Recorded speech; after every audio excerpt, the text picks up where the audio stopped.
So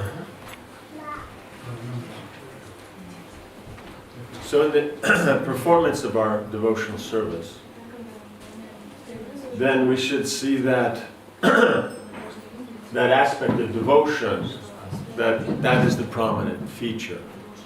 It means in our consciousness. Time-wise, if that can be there, that's ideal, of course. But much of the time in day-to-day life, all the things that we have to do to take care so that things go smoothly, then takes a lot of time. So, but we should not get distracted forgetting that Krishna consciousness is actually the main feature, the main point. Because we work hard, we take care of things, for what? Right? It doesn't make sense that we maintain things so that we can go out and make money so we can maintain things. Right? That doesn't make sense. Right? So in other words, we're maintaining things so that we can be God conscious. Right? So that we can interact with the devotees, we can perform our various, how to say, spend time in association. That's what it's for. Right? Because to be able to move around, function, you have to have a place to stay, you have to have something to eat, right? You need clothes, you need medicine, so all that costs money, therefore there's a job. That job takes care of that life. And that lifestyle you have, now we deal with what we have now, yes, that's good. But we have to always remember is that that lifestyle itself, at some point, will come to an end. And then the soul will transfer to another body. So then to put so much effort into something that's temporary and going to go away anyway, that is not so important. It means to take care so we can actually deal with the eternal aspect, which is ourselves, the soul. That's the main focus. So we always have to see is that that aspect is there. So there must be time for developing Krishna consciousness, trying to advance. So we're Krishna conscious, but we have to be cultivating. We have to be trying to develop it. So that means we're hearing, we're chanting, we're studying, we're associating with devotees, taking prasad, trying to do some service. All these different things we're trying to do. And then by doing that, then we advance in Krishna consciousness. Then there's a meaning to the family engagement, and then there's a meaning to the occupation. But otherwise, if we don't engage in some kind of advancement in Krishna consciousness, then what's the point in just our daily life? And what's the point of the daily life? I mean, if we don't have a daily life, what's the point of the occupation? Right? Modern concept is the more knowledge you have, the more skills you have, therefore the better situated you are in the economic community, then your prestige and everything is higher. That's nice, but how many people ever notice that prestige? How often is it brought out? Does that make sense? Somebody's very wealthy, somebody's well situated. Once a year Forbes says that they're this rich. They're number 392. And then the rest of the year nobody knows and nobody cares. Does that make sense? So that's the whole thing, is that we work so hard for all these social things and what'll be here and there. But much of the time, if we notice, the social thing is amongst our friends, not about outside. Outside generally doesn't notice us. That's it. It's sad, but it's a fact. You walk down the street, nobody knows who you are. No one's inquiring. Right? No one's taking any pictures. You're not ending up on some magazine or some newspaper. Nobody cares. You don't even end up on, even your family members, you don't even end up on anything. Does that make sense? So the whole point is since nobody cares, why worry so much about what they care, since they don't? Right? That's the whole point. So therefore, then one should do what is important in life, what's necessary in life. Interacting with those who are important, but even more important is interacting to develop that transcendental platform. Because without that transcendental platform, then we're going to see that there is a weakness. Because just body, yes, does that make sense? Because of the temporary nature of it. So, therefore one should try to mold one's life to see that the practice of Krishna consciousness is actually the prominent element in one's life. And by prominent, as we said, by consciousness. Because by time, so many things take time. Sleeping at night takes time. Working takes time. Right? Maintaining the house and all these different things, that takes time. Right? But that doesn't mean it's the prominent aspect. Right? Does that make sense?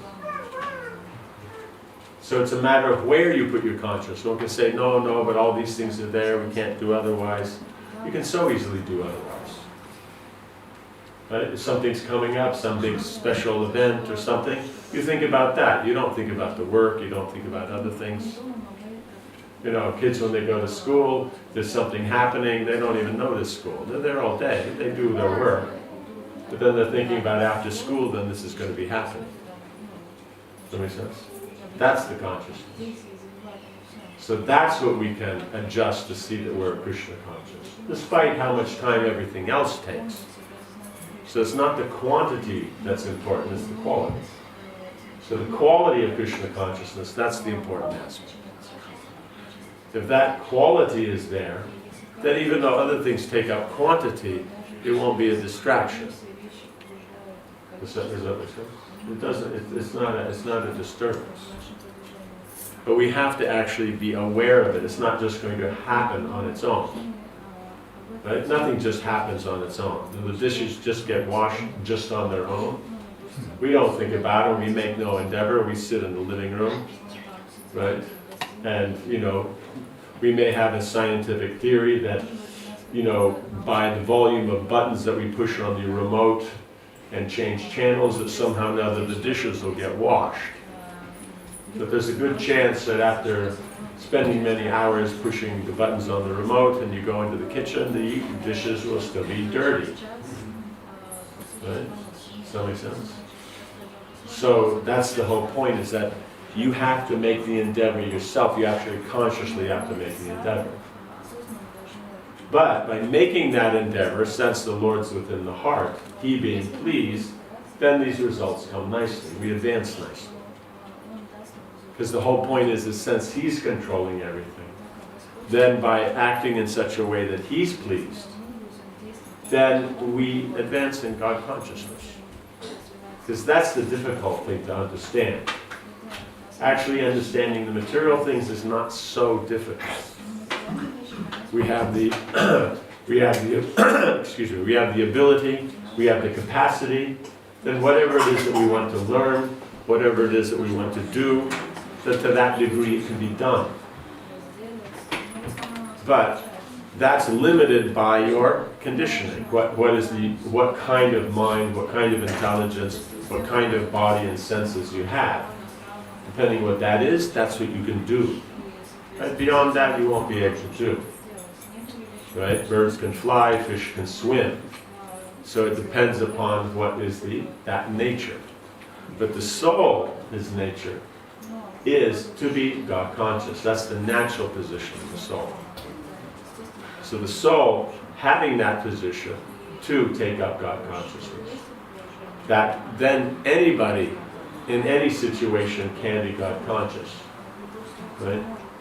That God conscious is not dependent upon the material surroundings. Right? Some of the times we think that the material surroundings, that's the most important. Oh, when we get all this arranged, then we can be God conscious. Or when that's arranged, then we can be God conscious. But actually God consciousness is independent of that. It doesn't matter for that. Right? It's not affected by that. We can allow it to affect us because we get distracted, but technically it doesn't because it's consciousness. And consciousness doesn't take up any time or space, right? It's inherent with the soul. So at any time, any place, any circumstance, we can be God conscious, but we have to be conscious that we have to be God conscious, right? That's important, right? Because whatever you desire, that's what, if you contemplate it, then you'll endeavor to gain that. But if you don't contemplate it, you don't make the endeavor. Does that make sense? Whatever results you gain is because you made an endeavor. Whatever endeavor is there is because you see the importance of the results. And how did that importance of the results come? By contemplating. Right? By contemplation of the desire, all the aspects of that, then you see what are the benefits, what is involved with it. Being convinced of that it's something good, then we make the endeavor. By making the endeavor, we get the results. So if we want results in Krishna consciousness, that means we have to endeavor in Krishna consciousness. To endeavor in Krishna consciousness means then we have to appreciate the benefit of it, the importance of it. And how is that going to be appreciated? By learning about it, hearing about it, contemplating. Right? And how is that gained? By association. So by associating, by being in the association of others who are interested in God consciousness, that's how then we will develop that. But otherwise, if we don't make that endeavor, then things won't come out. Things won't progress. So we always have to try to make that endeavor. Right? So by associating with devotees, hearing, chanting, remembering, taking prasad, worshipping the deities, offering prayers, whatever form, but we have to see that we're making that endeavor. Otherwise, if we don't, then we'll just have our day-to-day life, and before you know it, day-to-day life has already moved on to the next life, and you start all over again. But you work so hard this life, you get so much education, so much position in society, so many facilities, and then you move on to the next body where you can't even walk, right? Someone has to feed you. And then you start all over again. Growing up, going to school, drawing tattravis, making that thing, and then by the time you do make it in the world, then, it's about time to retire. Right? And then starting over again. So if we look at that, that's what happens life after life after life. So on the scale of eternity, it's not so important. We just take our daily life as that's the all in all. Of course, it looks quite important. Just like for anybody, they feel their life is very important. But in actuality, as we said, it's important to us, but it's not really important to anybody else. So all this false prestige, all these other things don't really have an effect. Right? They don't really do it for us. Maybe for others, but not for us. Any questions on this? Yes. So, how to engage psychophysiological structure? The psychophysical structure. Yes. In Krishna consciousness. Yes. Means the physical does what the gross body does what the subtle body does. Right? Means whatever the mind, intelligence, ego, whatever they're contemplating, that's what you do with the body. Right? So therefore, if the mind is thinking about Krishna consciousness, then the body will naturally be engaged. Right? Just like if the mind thinks, I'm hungry, then the body starts walking towards the refrigerator. Right? But if the mind doesn't think I'm hungry, the body just sits on the couch. Right? So now how will the mind be thinking about Krishna consciousness? That will happen because of intelligence. Well, the intelligence is contemplating the advantages and disadvantages of just the world around us, then we can start to identify what is more important, what is less. And then what is going to affect that understanding is going to be our identity. So if we identify as the soul, as the servant of Krishna, then we'll use the intelligence to see ways to engage in that, and then the mind will contemplate those things. So that's the most important element, is that if we identify as servant of Krishna, then we'll engage in devotion service. But if we don't identify, whatever we identify as, that's going to be the things that the intelligence will contemplate and the mind will choose, therefore will be engaged in things that are not God conscious. Does that make sense? Yeah, so that's the main thing.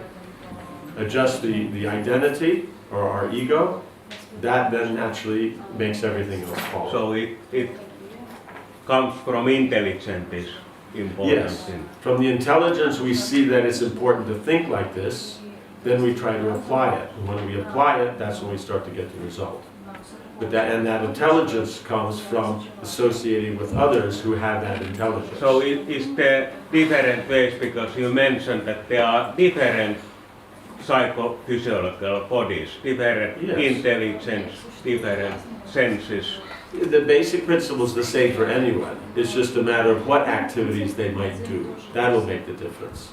But that one identifies as the servant of the Lord, one therefore engages in activities connected with the Lord, that anyone, whatever their psychophysical nature is, they can all do. It's only the difference of what they do with that nature. And it culminates in God consciousness. Yes. Yes. Yes.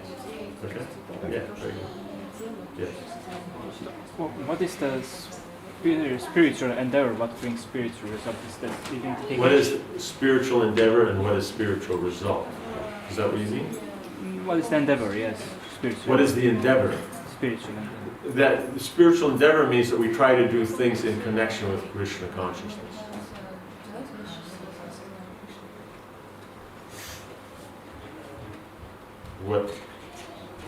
Which word didn't you catch?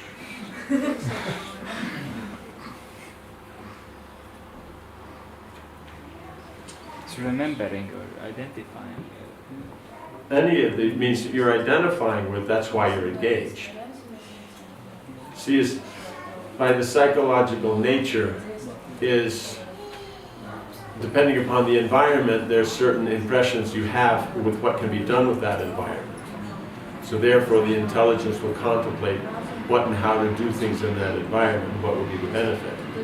But depending upon how you identify yourself is then what options within that you will choose.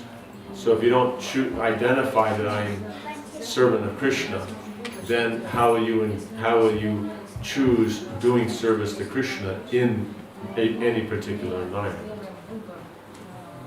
You know what I'm saying? Because it's not, you can say is no, but this is all you can do in this environment. But if you look around you, there's so many people in that same environment, they're all doing different things.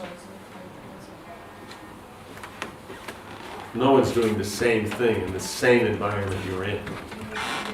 Right? Let's say you go down to Esplanade, right? Yeah, that means something to you. It doesn't mean something. You're not from here. No. I see. From Estonia. Estonia. Okay, well, they start with the same letter. Okay? But it means the main street in the town, you know, where all the parks and shops and everything like that. So you must have something like that, right? So now, if you go down there, you're there, and you can say, well, I'm here at this place, I have to do this. You know, I have to go to this shop. Right? But if you look around, amazingly enough, there's hundreds and hundreds of people, and they're not all going to that shop. Some are going to the shop next door, some are just walking, you know, some are stopping, some are talking, some are taking pictures. Like that, some are sitting at the cafes, some are sitting in the park, some are playing music, some are trying to figure out where their car is. You know what I'm saying? So we're saying that no, I'm forced by this environment. No one's forced by anything. We choose in that environment what we do. You understand? So therefore, you can choose whether you want to see that environment from a God-conscious perspective or not. Just like you can choose what you're going to do in that environment. Right? Means so since you can choose what you're doing in that environment, you can also choose how you perceive the environment. So depending upon how you perceive it is then what's going to make up your choices on what you do. Does that make sense? Yeah? Something else? Yes. Hare Krishna Maharaj. How to distinguish between consciousness and intelligence and mind and ego? Consciousness and intelligence and mind and ego. You're pairing those, or you were just meaning those four? Not necessarily. I mean, how to behave properly with all this is basically the question. You can the four aspects. They're all connected, but they're four different aspects. You know, it's like how do you distinguish between your arms and legs? You know, but they all work together, right? You know. So the mind is what chooses what you do or not do. It accepts and rejects. That's its function. It doesn't have another function like that. So that means that when the senses bring in information, then the mind, through the impressions, reduces it down to a particular important point. Right? Because so many impressions are coming, you can't deal with everything at once. Does that make sense? So then that's what the mind will do, right? It chooses what you're going to think about. But that's going to be based on previous impressions. Then the intelligence will analyze the situation, come up with options to be done in that situation. Then according to then the mind will choose from those options that are based on the ego. Right? What's your identity? Does that make sense? You know, it's not like the old lady's walking by, you know, walking by the skateboard place where all the teenagers are on her walker and all that. She sees the boys doing the skateboarding and all that. And she thinks, wow, wouldn't it be cool to do a headstand while going over the jump and then going down the railing, you know, like that, right? And so she can think that, but is she going to do that? No, because what's the identity? She's an old lady with a walker. And if she does do that, then that will be impressive. But she identifies differently, she's not going to do that. Right? She'll remember when she was a kid and they used to, you know, do things. Does that make sense? So then the mind will choose from those options based on the ego that the intelligence has come up with. Then one will act. That will create new impressions. That will then affect your future decisions in any scenario. Right? Now, what are you going to do with these situations? Then that's going to be based on your consciousness. What's your purpose? If the consciousness is God conscious, then you'll follow that process in connection with what you can do in God consciousness. Right? If you're interested in money, you'll look at it, how to gain money from this. If you're looking for sense gratification, you'll look at this, how to gain sense gratification. In other words, the mind's going to function based on your consciousness. Higher consciousness, then the choices the mind makes are higher. Lower consciousness, lower choices. Right? Then the intelligence and the ego, they just play their part, they just go along.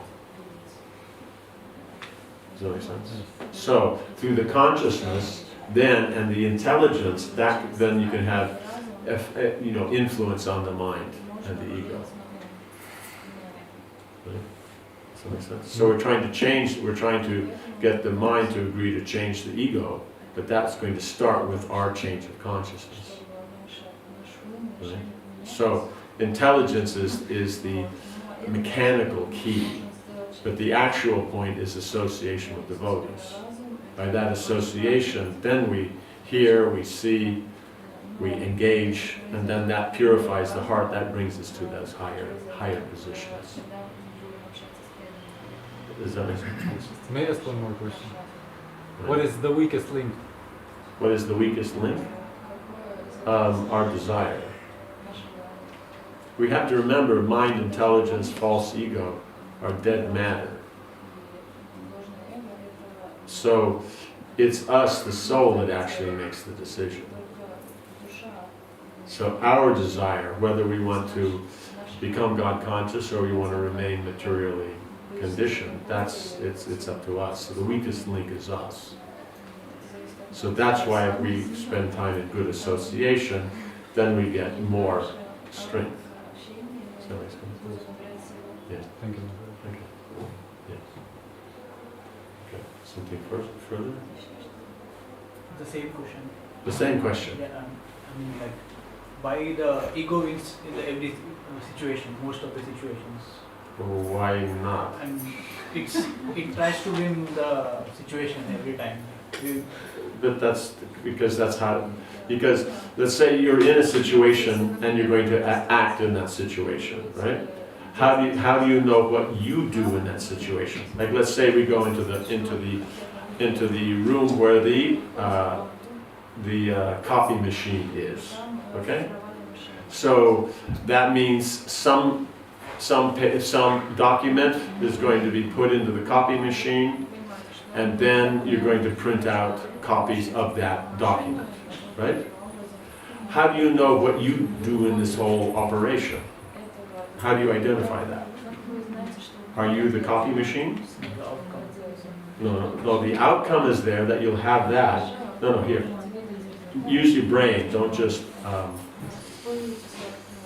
say business little phrases that they want you to say and you sound good to the middle management. Okay? You actually use your intelligence here. When you go into the copy room, who is that you? Are you the copy machine? Are you the paper? Are you the document? Which one are you? Maybe you're the floor, maybe you're the light bulb, maybe you're the switch that turns on the light bulb. Maybe you're the plug. How do you identify what you are? Through intelligence, but that means then you have to identify that I am the person that's going to, operate the copy machine. So that's the identity. Without an identity, you can't function. Right? Let's say that you have confidence. What does that mean? You have an identity. And when you don't have confidence, it means you don't have an identity. Right? I mean, other than, okay, I'm an idiot or something. Does that make sense? But, everybody knows idiots don't do stuff, so that means I can't do anything. So the point is this, so when you have confidence, it means I can take part in the process of whatever I'm involved in. But you have to know who you are to fit into that. Just like there's a car, okay? Cars take part in the driving process, right? So according to your identity, what's your relationship to the car? Right? Can you stand outside and take part in the car going down the road? No, okay. Not unless there's a rope tied to the bumper and then one around your wrists and all that, and it's some kind of a movie or something. Yeah, and we're out in the Nevada desert, right? So then it'll work, right? But other than that, then you're not going to be taking part, right? So that means you have to be inside the car, okay? But what's the identity of you inside the car? If you're driving, then where do you sit? You sit in the back seat, put your feet up, get out your cigar, open the window. Huh? No, but the mothers-in-law sit back there and drive the car. Right? Right, why? Because you're the driver. Right? And then they tell you, well, go here, go there, you idiot, you missed this and that. What do you call this driving and this and that? Yeah. So the whole point is that by identity, you then therefore sit in the driver's seat. Right? Now what if someone else is driving? Right? Then where do you sit? Yeah, it depends. If you're like their friend or someone else, you sit in the passenger seat. What if you're the boss seat? Then that it becomes like an ego. No, but all of it's ego. Ego means identity. You understand? So depending upon your identity is how you relate and how you position yourself. Does that make sense? So that's where the ego comes in. Without that, then you can't choose where you take part in the process. Does that make sense? Something else? Yes. Thank you for a nice lecture.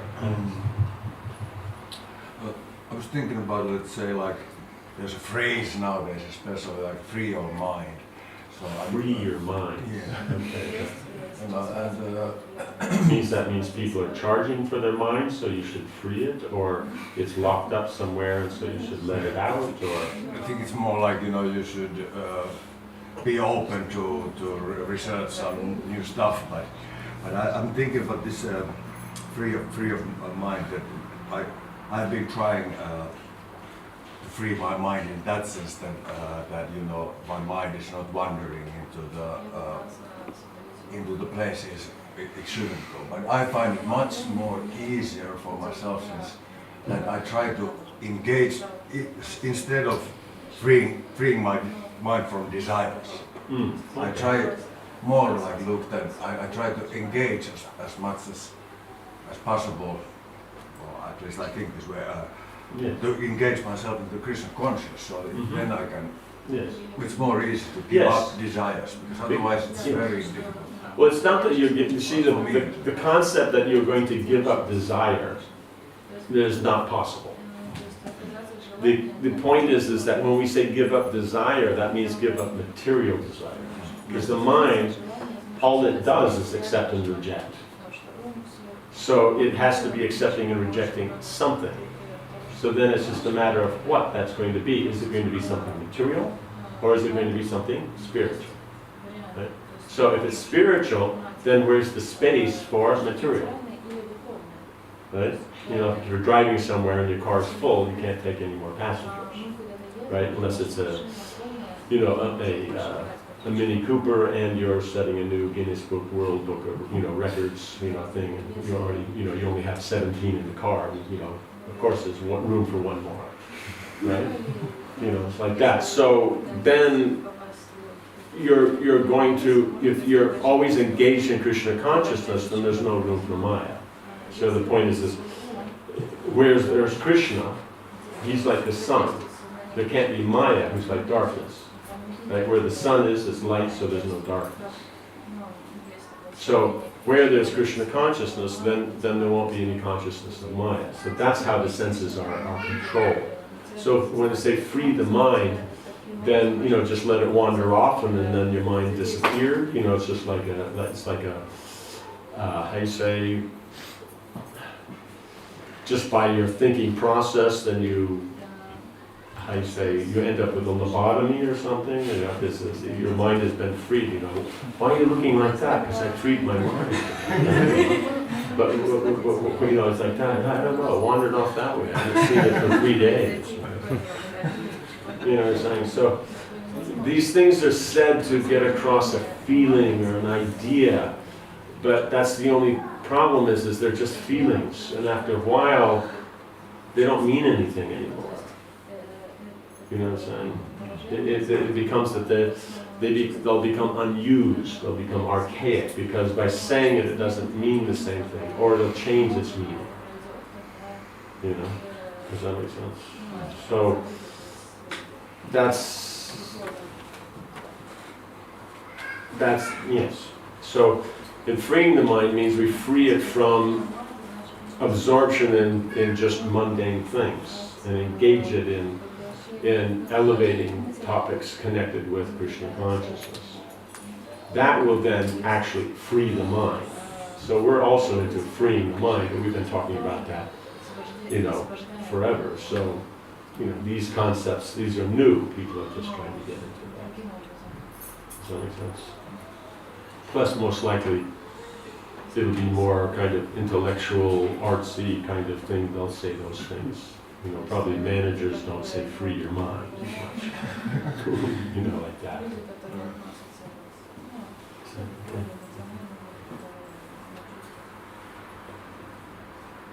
Something else? Yes? How to get desire to drink alcohol away? get desire to? drink alcohol. Drink. How to get desire to drink alcohol to go away? Yes. Okay. So, point is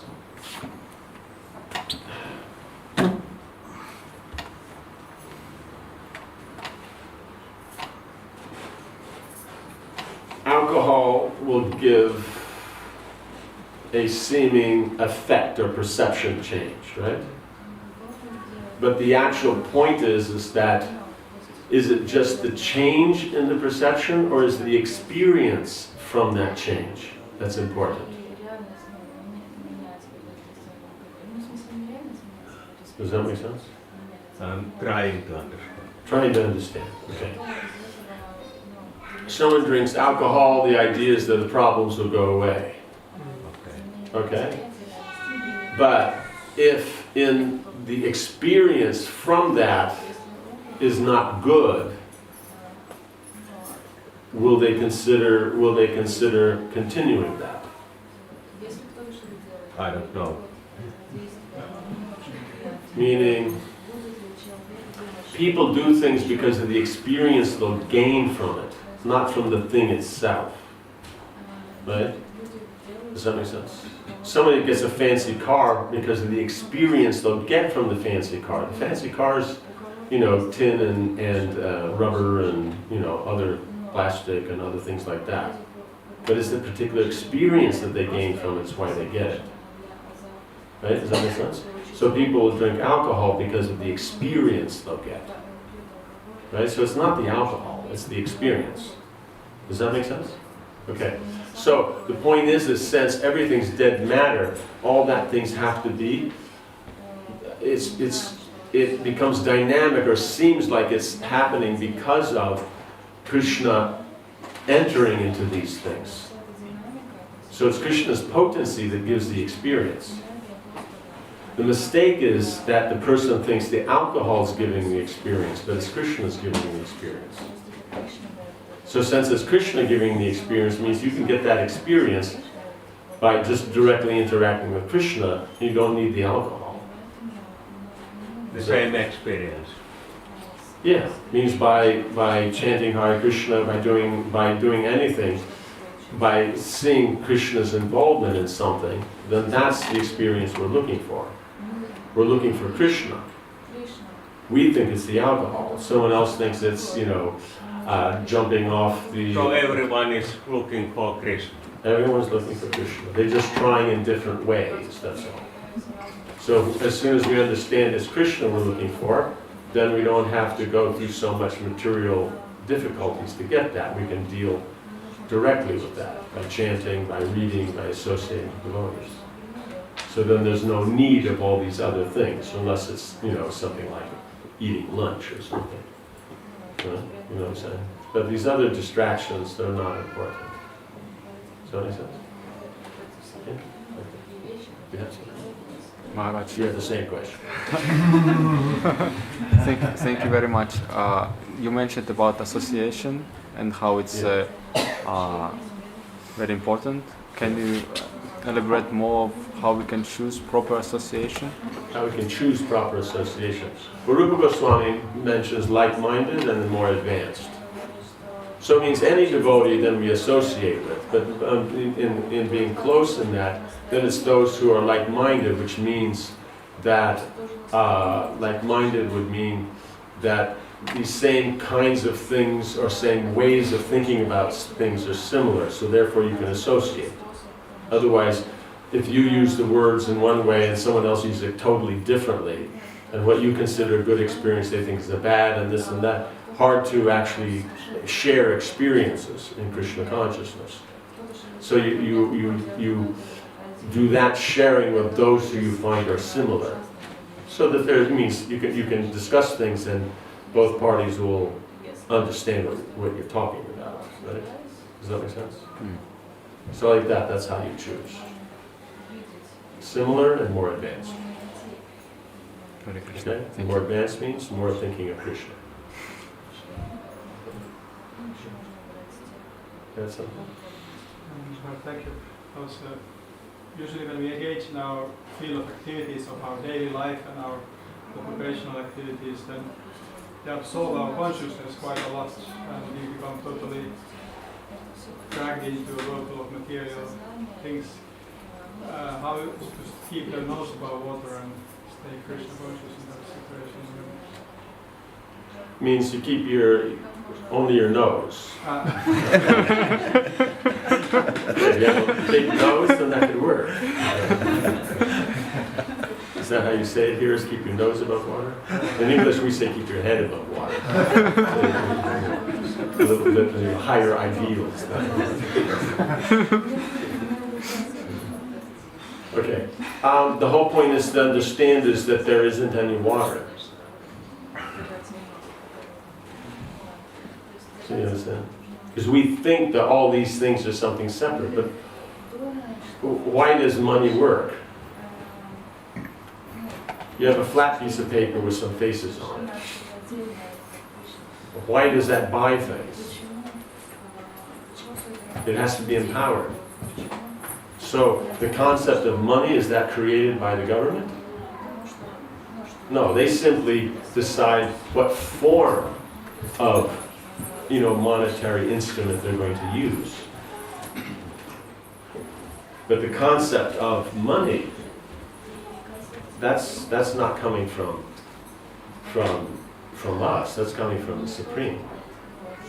That you can work and get money equivalent to what work you've done, that also is coming from the Lord.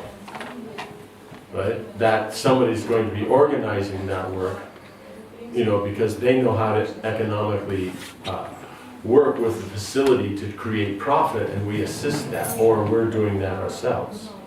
But the point is the concept of economic development also doesn't come from us. It comes from the Supreme. Right? Does that make sense? And then we're going to go do a particular work that takes skills. Where does the ability to do skills come from? Where does intelligence come from? It's not that you go down to the in the paper there's some offerings for different jobs. So you and your zombie form go down to the office there, and then they say the papers are all this, and they decide to accept you, and then they give you some intelligence so that you can then do the job and all that. And as long as you work at the job, you keep the intelligence, and then when either they fire you or you quit, then they take the intelligence back, and then you go home as a zombie again. Right? So do they give intelligence? The mind, the senses? Nothing. You understand? So that's the whole point, is that all these things and the things we work with, the potency of it, why does that work?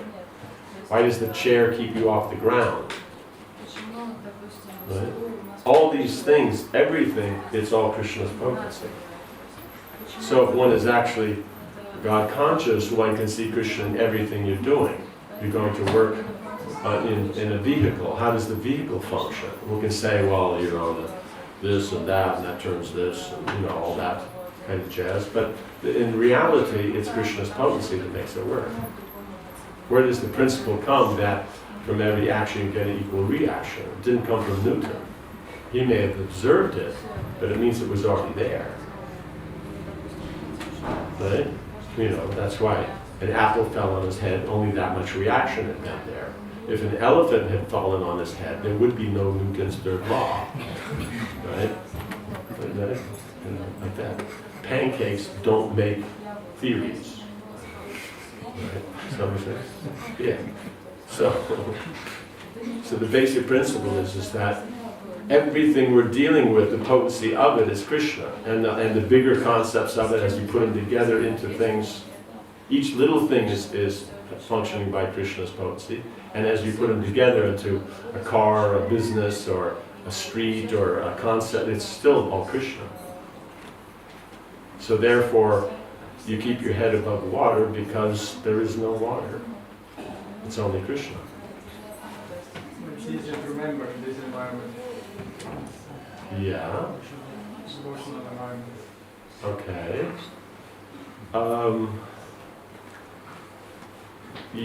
Let's say you have a job that required a degree. Okay? Is that pretty straightforward? Where did you get the degree from? A school. Is there any connection between that school and that job? Means that company is running the school and therefore you're making the textbooks, doing all? No, the school is doing school stuff and the business is doing business stuff.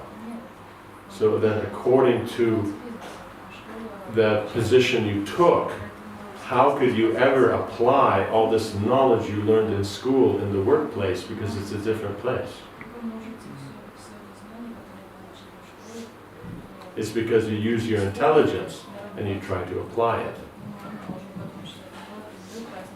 And that's how then you can use it. Does that make sense? So you learn Krishna consciousness and then you try to apply it. And the more you apply it, the more you learn. You know, just like anything.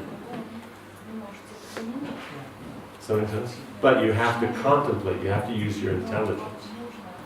Using your intelligence, you try to apply it, and then from that application, you see how to better apply it again, and this way it just gets, it develops. Right? That'll bring you to the point of realization. That means your values, and so then once it comes to the point of values, then it makes it easier. If you value something, it's much easier to do. Does that make sense? Yeah, but it's not something that can't be done. Yeah. Okay, last question. Yes. Why the material desires come naturally than the spiritual desire? Like when a child is born, he becomes immediately aware of hunger and thirst. Why the need for the Krishna consciousness does not come very naturally? It does by association. Yeah, that needs association, but like you need food as soon as you are born, right? But what's the problem with that? Yeah, so Because when people get older, they forget so about eating so and sleeping, and that's the problem. eventually your association is your desire. Like if you are associated with the Krishna, you desire the Krishna. You become associated with something else, then you desire something else, right? Right. So No, but I'm still, I don't get what's the problem. That's why you said that you need the spiritual desire, but like the material desire comes very naturally. Like if you are associated with the materialistic world, you get your material desires overcome the spiritual desire, right? But it's a matter of what you want.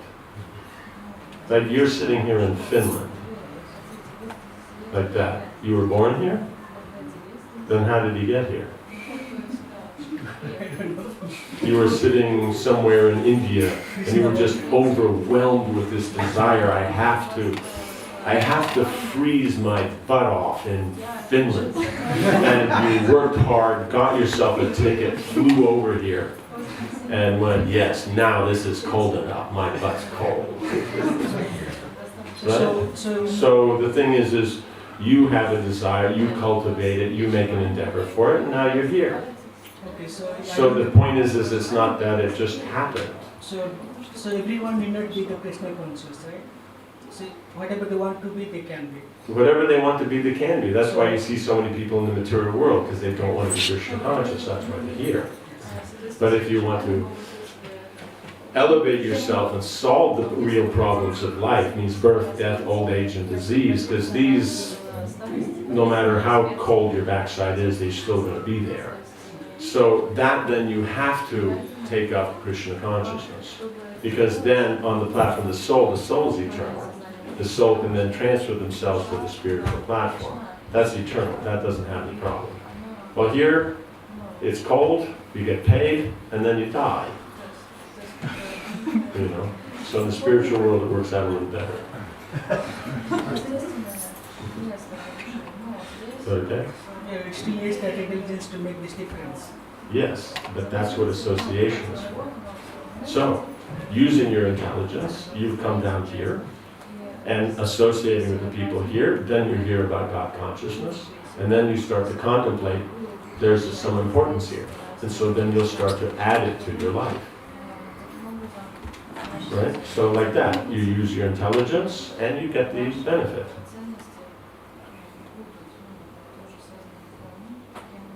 Does that make sense? And Krishna is very clever.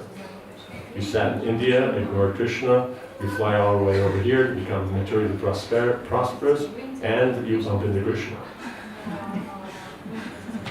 So we have to remember, we have to be intelligent, but Krishna is more intelligent. Okay. Right here. Srila Prabhupada ki. Jai. Jai. Jai. Jai. Jai. Jai. Jai. Jai.